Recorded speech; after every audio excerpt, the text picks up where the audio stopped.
Hello, this is Miguel with another video for you. And on today's video, we are going to troubleshoot your wallet. So stay tuned.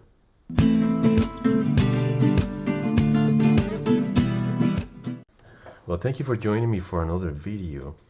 And on this video, I'm going to troubleshoot your wallet by sharing my experience with one particular slim wallet that I've been enjoying for the past month.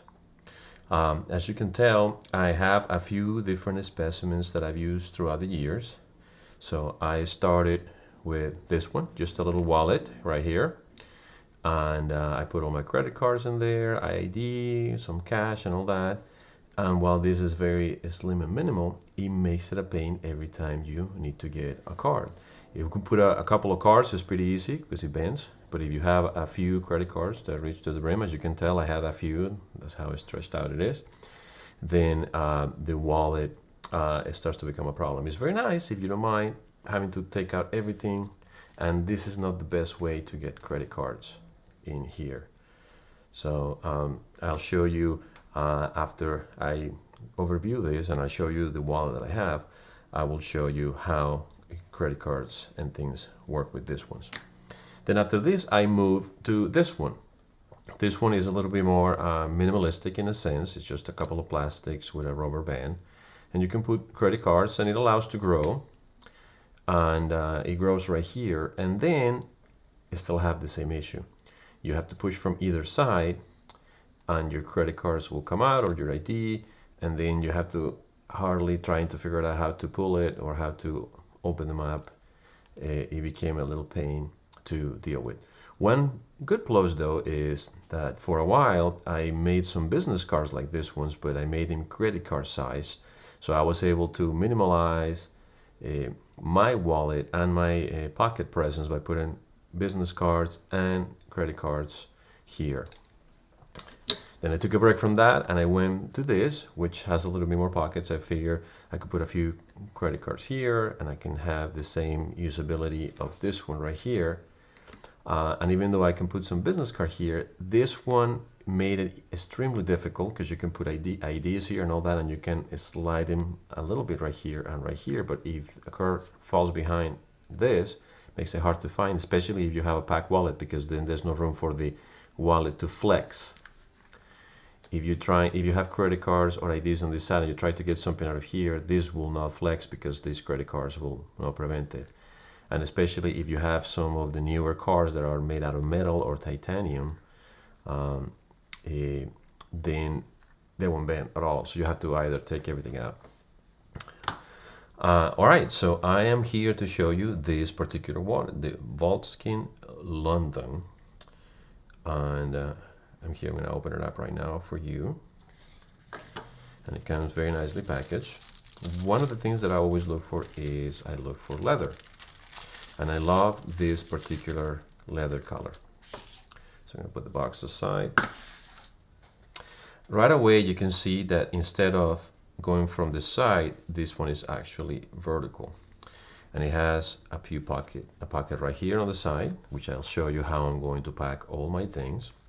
Then it has a little pocket right here, which this is the only downside of the wallet, but you can put a card here or IDs or insurance cards or things that you don't use very often that you can keep here with you.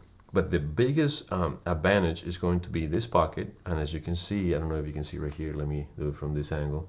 It has a little bit of a coating to block some RFID settings, as it shows in the back of the box. It says that this is an RFID blocking wallet, but you can take that with a grain of salt. It's kind of thin and, but at least it has some protection. But the biggest thing that made a big improvement is this little tab. This little tab brings the cards for easy management.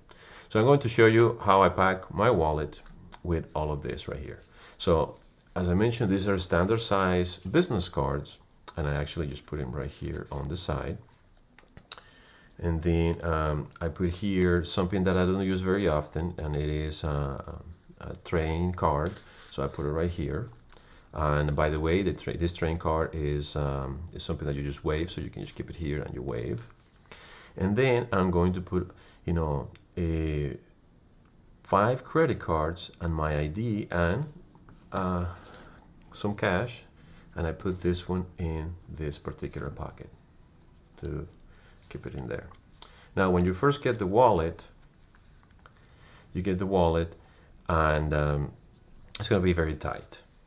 And I recommend that as you start to put some credit cards in here, that you always keep the same amount of cards, because of course, like anything else, it's going to stretch. This is nice soft leather, but you can keep it right there. But look at this, very slim, very nice front pocket, easy access. So if I meet a client, I take business card, pretty easy. By the way, I only keep 3 or 4 business cards on the wallet, because if you are in some sort of a group setting or networking situation, when we're allowed to do that more as the pandemic comes to an end. But I always recommend people to only carry 3 cards. That way you make your meetings and your networking very purposeful. You only purpose to talk to 3 people so that you can get to know them and get to build a relationship based on that. If you start spreading business cards willy-nilly with everybody you meet, you spend all your time doing that and you don't build that relationship. So anyway, now the beauty of this wallet, I hold it, I pull, my cards come out. Very easy. I don't have to take all my cards. I pick the card that I want, and if I want this one in the front, great. If I go here, I can take, like you're playing cards, poker, you can take this one, you take this one, other one. If you wanted this one, you can take it very easily. You take another card, great. This one, this one. Anyway, when you're done, you put it right back down. And see, easy, out of the way, no problem. And a very nice business card holder, and not so much. The only problem with this one is this particular card. When the cards are there, it makes it really tight. But, you know, I don't, again, my train card, when I do use the train, I leave this here, and all you do is scan the wallet. And because all the other wallets are protected by this, then it doesn't create read errors or anything like that. But if I ever do need to take this out, then all I do is get some of these things out, and then I can get this card out right here. It's a little tighter, as I mentioned, but it's easy to do as well. But again, I barely ever need to use this. So for the most part, is my highest use card, some cash, and I go to a particular other card and I put it right here. So that's it. I hope that you take a look at this wallet. I'm going to put another wallet that I was looking at in the description, but it's significantly more expensive than this one. It's from a brand that I enjoy as well. I'm hoping that one day I get to review some other products, but this one was very inexpensive. It's made out of real leather, and they have multiple different colors and different scenarios and all that. I may end up getting a few different colors, but I will put the link of the description for this website. And that's it. I hope that you enjoyed this video, and let me know if you have any other wallet suggestions. But so far, for my needs and for simplifying my wallet life, this is the best that I have, that I could find. So thank you for watching, and I'll see you on the next video.